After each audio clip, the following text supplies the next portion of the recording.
ये बेचारे मज़दूर शख्स में किसी ने बाइक मार के उसका सारा सौदा गिरा दिया है। ये बेचारा बेचता था बिस्किट्स वगैरह और अब बैठा सड़क किनारे रो रहा है। अगर आपको भी ऐसा लग रहा है तो बिल्कुल ऐसा नहीं है, ये बहुत बड़ा फ्रॉड है जो आजकल चल रहा है।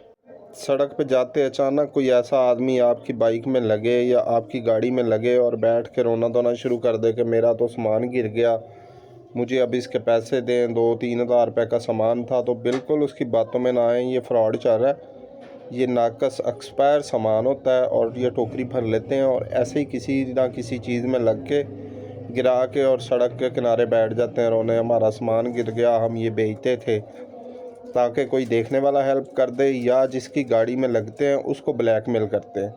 ये ऐसा ही सीन मेरी आंखों के सामने कल समनाबाद हुआ है।